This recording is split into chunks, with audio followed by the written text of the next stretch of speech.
Good afternoon, everybody. Thank you for coming. My name is Michael Rayner. I'm a community activist, and I've been asked to moderate today's press conference for Michael Verdugo. Thank you, everybody, for coming. I just want to run you through a brief lineup today of how we're going to hold this press conference.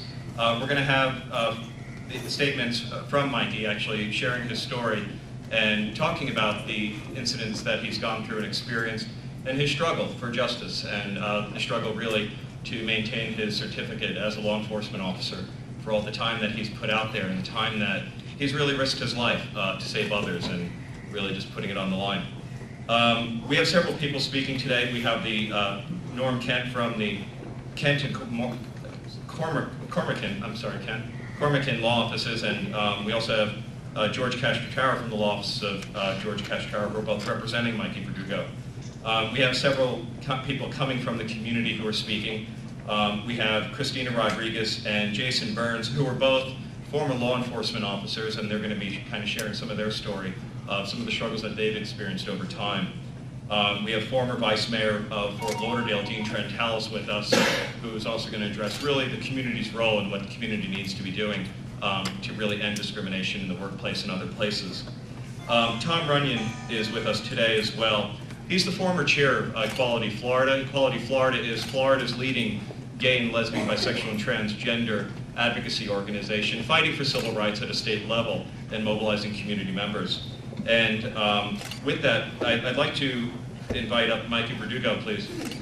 Good afternoon, ladies and gentlemen. First and foremost, I would like to take this opportunity to thank everyone for coming out here today, especially it's going to rain. So, for those of you who don't know me, my name is Michael Verdugo, and until January of 2009, I was the first openly gay police officer in the city of Hollywood. I had a very productive career where I accomplished many goals, made amazing lifelong friends, and was given the opportunity to help others in my community. I started my law enforcement career with the Lauderdale Police Department in August of 1999, and then later transferred over to Hollywood back in 2001. During my time in Hollywood, I progressed and always maintained a flawless record, which I was very proud of. I was part of the SWAT team. I was promoted to detective of a money laundering unit, which I seized millions, working deep undercover, and I also worked beach patrol.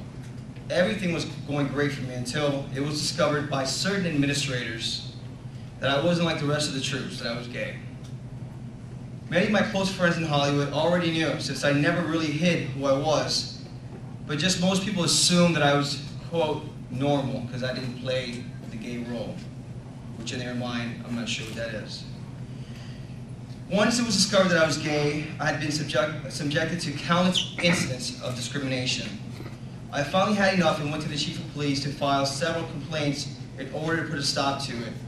Instead of helping me, the administration ended up hurting me by taking me out of the detective unit, despite the outcome of their investigation, which resulted in sending my supervisor to sensitivity training for punishment for my complaint. I was given the opportunity to go on national TV on HGTV's Design Star, which aired in 2008 of June. As a result of the media attention, my department received a so-called complaint which stemmed from an anonymous complainant. It was discovered that a long time ago, way much before my career as a police officer, I participated in a legal adult film which contained homosexual content. I was immediately placed on leave right then and there without giving me any reason why, and then later fired for the reason that I left that off my application as employment. Yet IRS, the definition of employment does not constitute that. A one-day job is not a job. They used this as their way of getting rid of me. They ignored everything good that I did for my community. The agency turned their back on me. But the most important thing I want to stress is that they did not turn their backs on me the day they learned about the film, but the day they discovered that I was gay. The film was just their way of dismissing me and getting rid of their gay officer. I, like so many Americans, fell a victim of hate, discrimination based solely on my sexual orientation. Amazingly, in this day and age, Florida's LGBT citizens are not protected under ENDA, which stands for Employment Non-Discrimination Act. which is a proposed bill in the United States Congress that would prohibit discrimination against employees on the basis of sexual orientation or gender identity. Currently, there are 12 states and the District of Columbia that have these policies that protect their GLBT citizens. But sadly, Florida does not fall under one of those 12 states. I want my case to be an example of what needs to be to bring change into policy into Florida. Although a change is not going to help my case, it will help others in my community. The Hollywood Police Department stole my right to wear a uniform and display a badge, but they cannot steal my right to help the community. Before I bring up the next speaker, I'm remiss, actually, I left off Michael Abetta, who's here as the president of the Florida GLBT Democratic Caucus. And we also have several active law enforcement officers, including some from the Broward Sheriff's Office, who are here in support of Mikey's plight. The next person I'd like to invite up to speak is George Castro-Taro, one of Mikey's attorneys from the law office of George Castro-Taro. It's great to see such a positive response. I know our announcement came at a bit of a last-minute notice. For most of you, you've probably become familiar with Mikey's story. Many of you may know details. There have been a couple of newspaper articles that have already come forward. What I want to start out with, just very briefly, is first to kind of just briefly address the fact that for about the last 250 years, the gay, lesbian, bisexual, and transgender community has taken enormous strides toward equality. I mean, 250 years ago, you could be killed, in essence, for being gay. And now, 200 and something years later, we're about to see potentially marriage equality and hopefully see employment equality. Now, with the major advances we've seen in the last 10 years, it would be kind of easy to get a little complacent and to say to yourselves, wow, things are happening so quickly that perhaps we can just wait and things will turn out the way we hope. Unfortunately, that's not the case. Mikey's story is shared by hundreds, potentially thousands of other Americans who have either lost their jobs or fear the loss of their jobs simply because of their sexual orientation. Statistics on the subject are so inconsistent and unreliable, it's very, very difficult to provide you information. However, the best estimates suggest that as many as 20% of the American workforce experiences some discriminatory event as a part of employment. Whether they're able to protect themselves or seek relief for it is something we don't know. Now, Mikey's story is a classic example of that. He was a law enforcement officer, he was doing well in his job, he was being promoted, and suddenly his job was gone. Now, Mikey's legal battle has taken on two separate fights, and many of you are kind of curious, what's the big story? Why are we all here?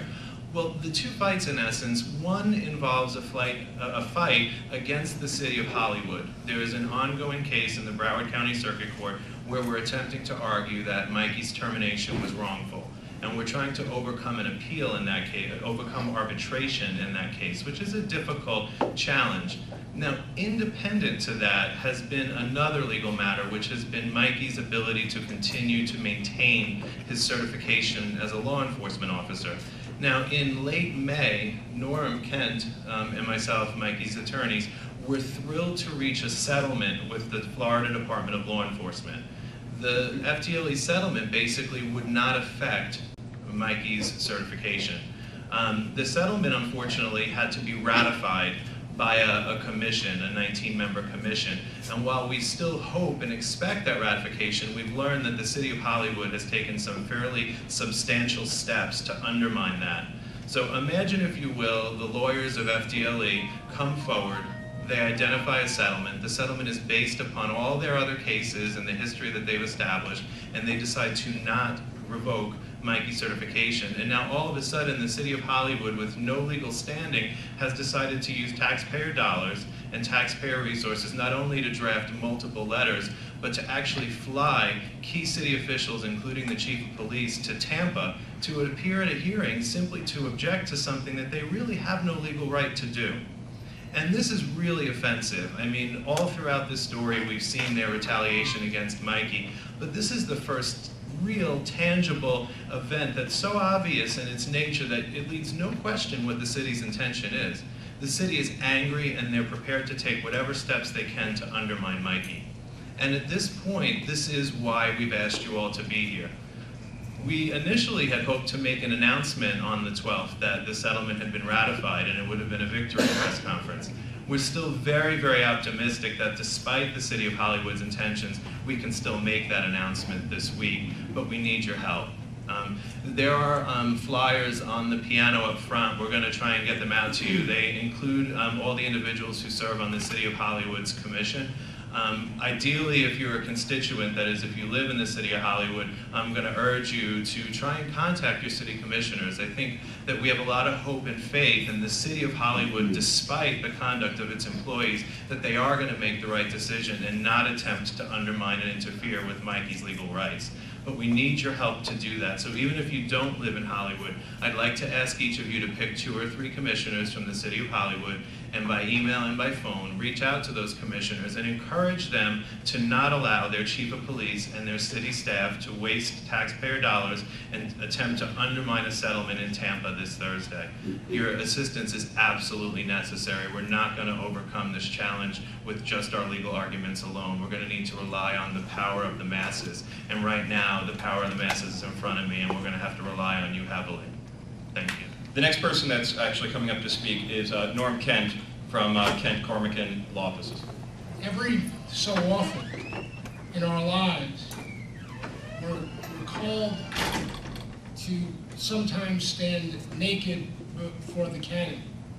I'm reminded of the young man in Tiananmen Square in China years ago who stood before a tank alone, willing to challenge an institution. And ironically, I think today is like August 10th or 11th. It's 23 years to the day that a woman named Elvie Musico was represented by me in Broward County Circuit Court. She was from Hollywood. She was a 60-year-old woman who was growing marijuana in her backyard to overcome the effects of 23 different cataract operations that she had, which were causing her to go blind. The glaucoma was creating intraocular pressure in her eyes. So she said, the only way I could survive is by growing marijuana. And the Hollywood police arrested her. It wasn't Mikey. And they charged her with cultivation of marijuana, which is a second-degree felony. And they said to her, if you just take, we don't want to put you in jail, if you just take probation, we'll drop the case. And she said, no. I want the right to grow marijuana and use marijuana medicinally. And she stood her ground and fought back. And she was acquitted by a court. And she is now today one of only 5 people alive still smoking marijuana that is medically grown by the United States Drug Enforcement Administration at the University of Mississippi and distributed to her.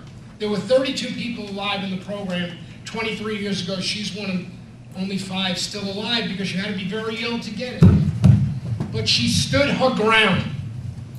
And there's a great quote that's on the gravesite of a great man that I once had the privilege of working with at Hofstra University. He was my congressman in 1968. His is the grave closest to Robert F. Kennedy at Arlington Cemetery. And here in South Florida, in Miami Beach, we once named the Gay Democratic Club after him. His name was Alec Lowenstein. And his tombstone reads, if a man stands by his conviction and there abides, the whole world will eventually come around to him. Mikey Verdugo can be out of this tomorrow if he would agree to drop his challenge to the arbitration determination which was adverse to him in Hollywood. The city of Hollywood says it might back off and not intercede and impact his Florida Department of Law Enforcement certification. a quid pro quo, if you will. If he drops his case against them, they will drop their case against him. For a lawyer, it makes somewhat sense to try to resolve that case. But Mikey has decided to stand naked against the cannon, and he will not let the city of Hollywood intimidate, abuse, or sacrifice his rights at the altar of expedience in order to accommodate their needs, and he deserves a round of applause for doing that.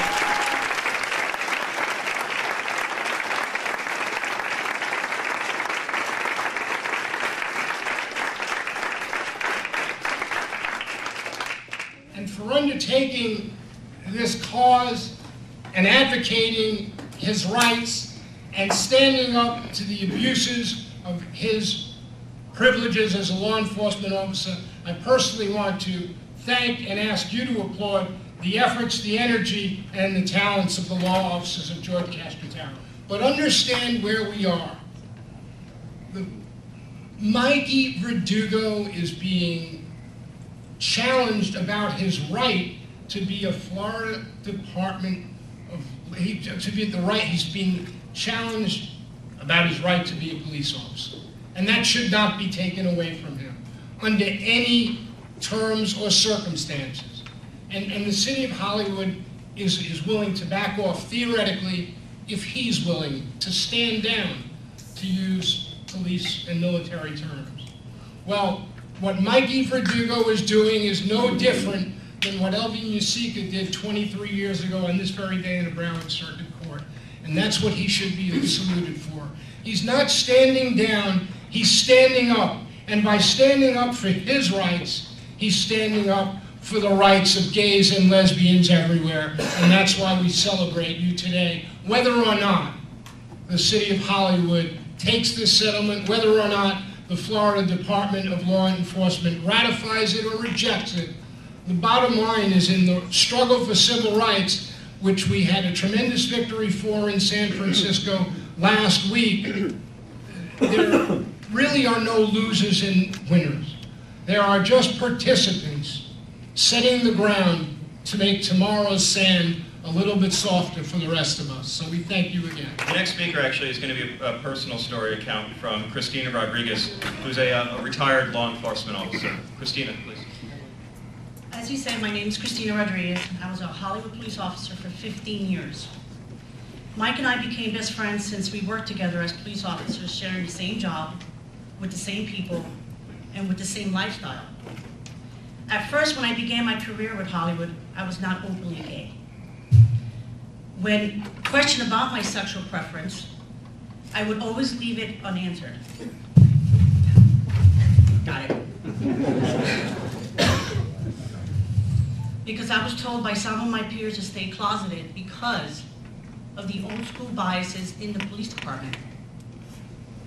So I hid my lifestyle for the first 8 years of my career, in fear of retaliation, in fear of whatever. The more time that went by and with mainstream media exposure about our lifestyle was put on television, from a 5-minute scene of a sitcom to a gay TV channels worldwide, I decided not to hide any longer.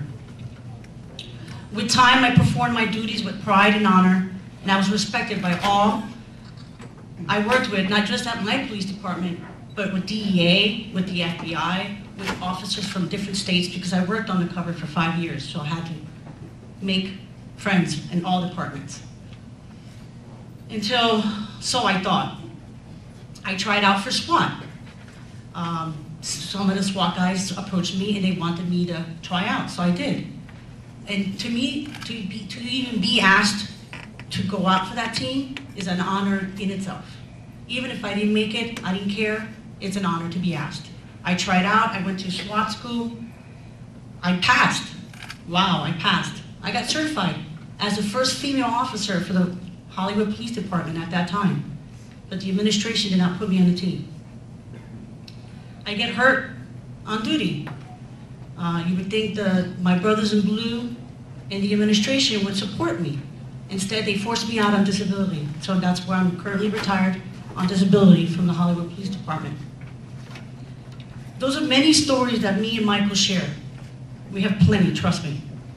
The question in his case has to do with his past employment. If you read all the documentation in this case, you will see how the Hollywood Police Department continues to focus on their biased opinion about the context of Mike's 15-minute acting role. Yet, they don't speak about all the officers they hired with criminal backgrounds they kept after their Heinz scandal in 1995. It's important to note that on the application, it states to fill this application out to the best of your knowledge. Mike filled out the application to the best of his knowledge at the time, which was what his knowledge was at the time. Okay, let's see.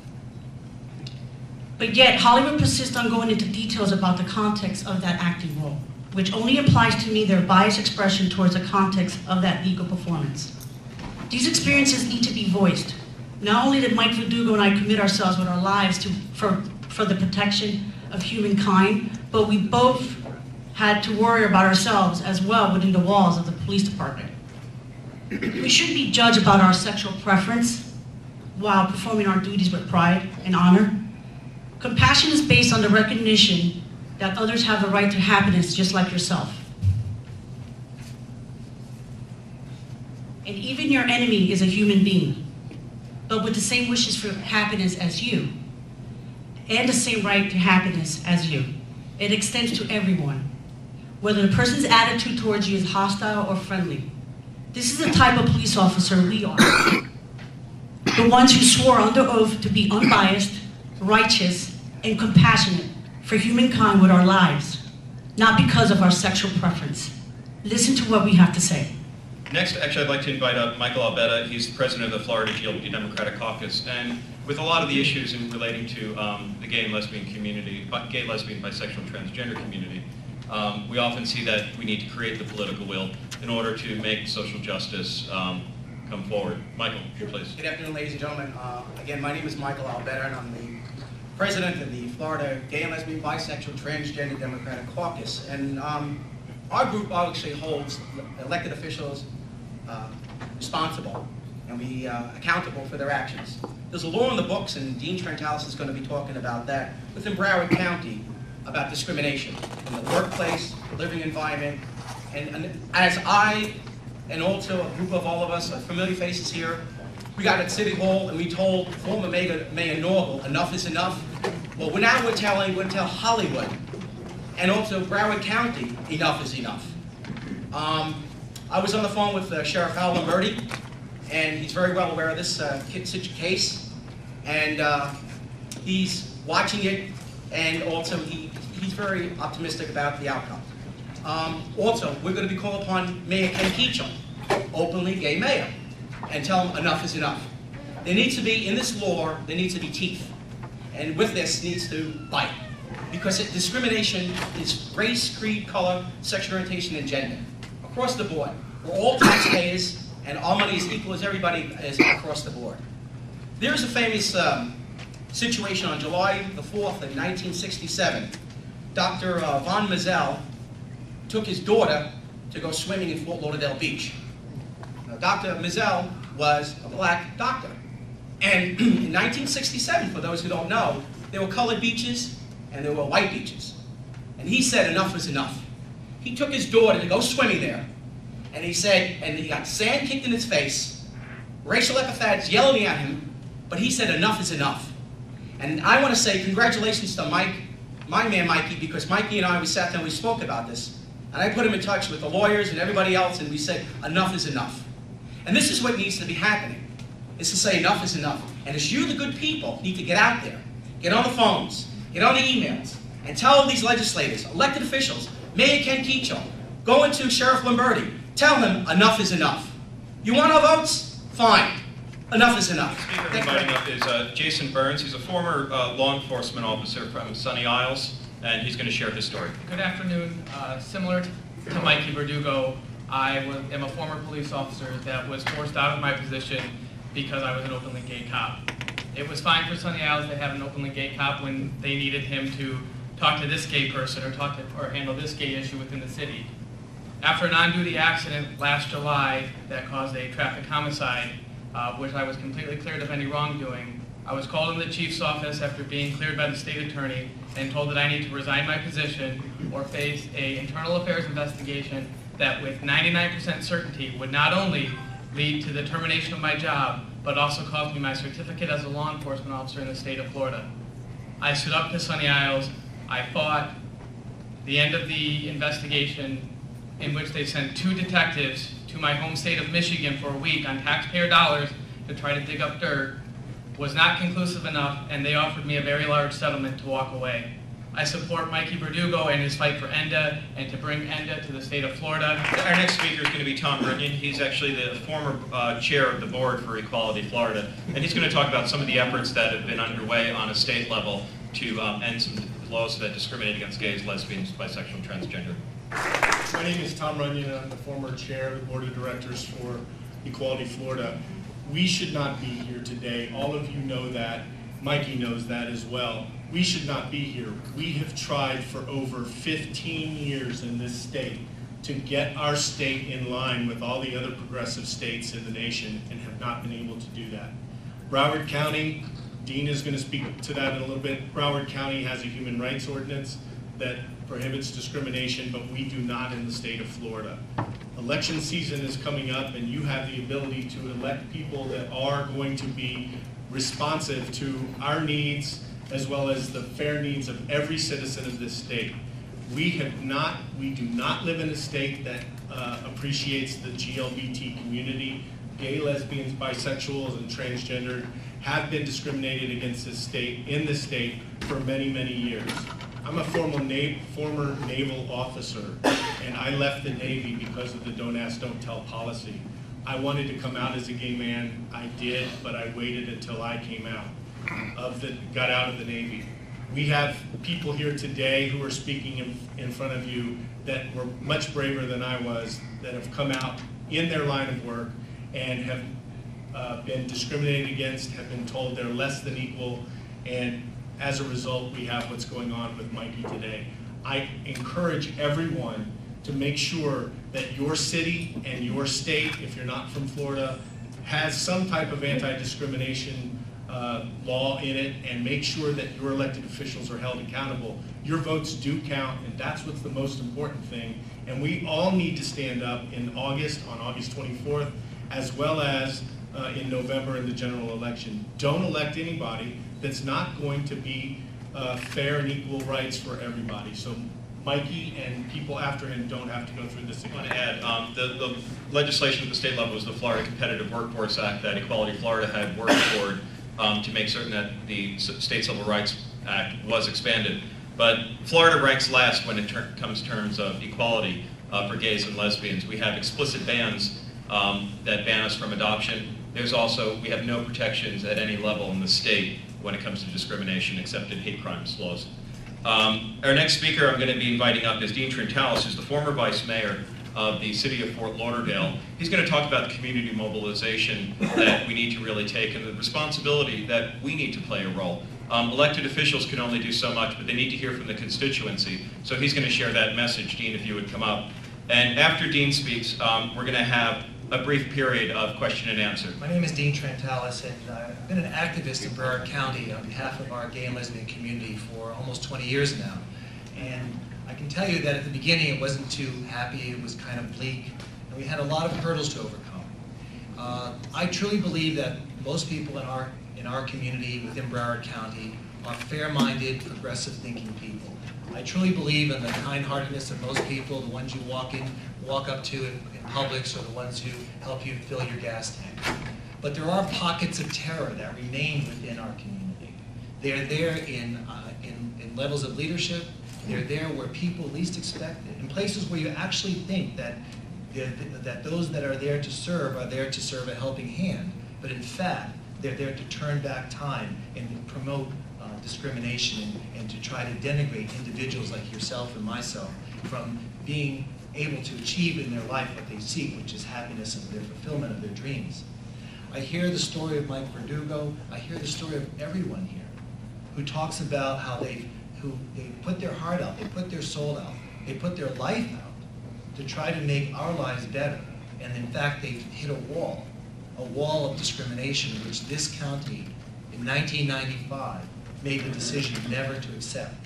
So Mike, the good thing is, while Florida doesn't have a non-discrimination law, Broward County does. And people back in 1995 who sat on the commission, such as Commissioner Suzanne Gunsberger, who sat at the time, and who disagreed with others in her own constituent base, which happened to include Hollywood, said no to discrimination, no to unfairness, and no to those who wish to turn back the clock and prevent those who want to enjoy their lives from seeking fulfillment. The thing that we have to remember, though, is that Broward County still has a long way to go. Why do I say that?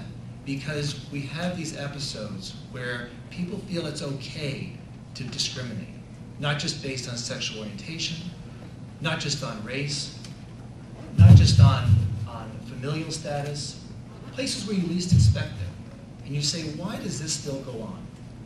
That's why when I ran for city commission in 2003, I was so happy that I feel the gay community broke that glass ceiling. We had a seat at the table finally in a very high profile political position. And unless we continue to be vigilant in areas of government, in places of high exposure, on the police department, in the sheriff's department, we need to be the leaders of our community, because if we don't stand for ourselves, nobody else will. And this is exactly what we're seeing. So we need to. So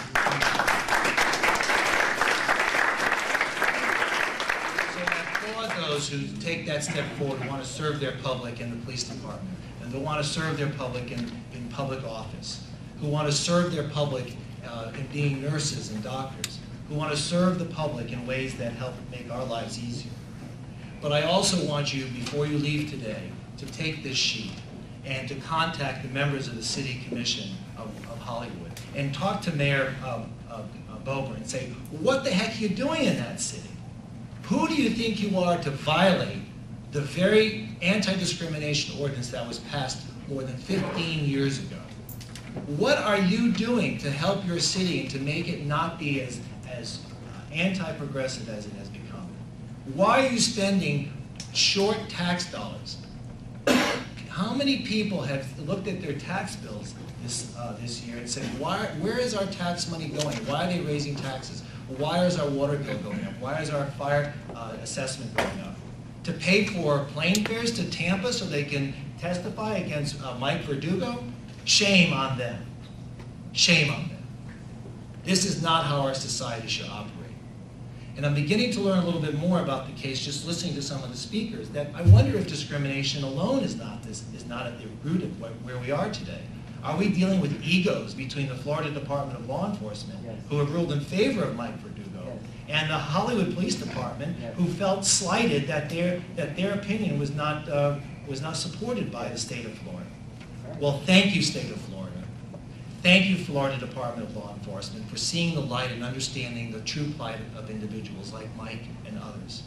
And shame on you, City of Hollywood, for exercising the right of enforcement of your police powers in a way that hurts the people that you're supposed to protect. Thank you very much. Floor now to the press for question and answer. Mikey, if you could come up with Norm and George to respond to any questions. And are there any questions at this time, anybody? Okay. Is there anyone else that? I'm not certain what time limitations they have, so that's why I just wanted to check. Yeah, Mikey, for you.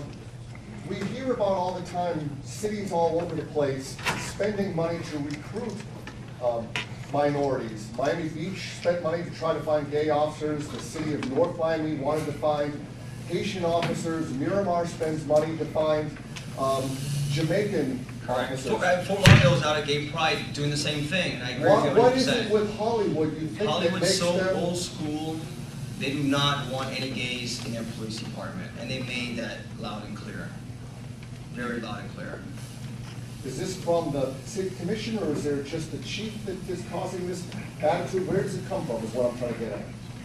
I think it's probably wise just to say that we're optimistic that the City Commission in Hollywood is going to properly address the needs of Mikey's case, and we hope that with the support of the folks here, they're going to reach out to the city commissioners and make them take a strong stand against their staff who appear right now to be operating pretty much independent of law and pretty much independent of all the fundamental things that we believe in. Yes, and if you could identify the media source. Norm, actually, just step away. I think your newspaper might be here. And the new thing with technology today, some of us are having enough. If you could just state your media source that you're with. I'm David Wally with GaySoFlaw.com. Mikey, hindsight's 2020. If you had to do it again, would you sign up for the reality show on HGTV? Absolutely. I have no regrets. Absolutely. Like I said, I did nothing wrong. I never did anything wrong. I stand by that. If Mike had done an independent theater stock show and had played Othello or the Mikado for 2 months and been compensated for it, instead of playing in a video that I understand was entitled Rope Rituals, we would not be here today. Understand, we are here today because he played in a gay play instead of a Shakespearean play. That is the essence of what has happened.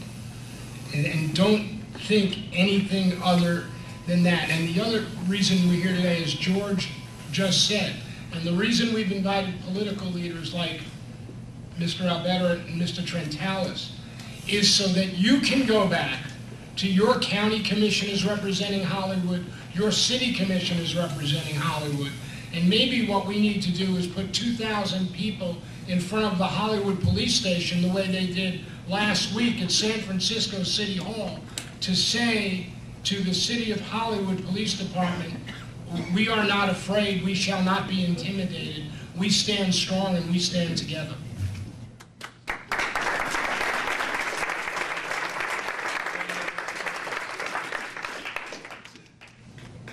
Yes, if you could, your media source as well. Yeah, I'm Mark Haynes from the Florida Agenda. I'm just wondering if anybody has any idea how much it costs to recruit and train an officer from start to finish. John, do you have a figure? We're talking about the taxpayers' money, and I'm just wondering, does anybody? It takes well over 2 years and over $50,000 to put an officer through 4 months of training and get him to the part where he is just beyond probation.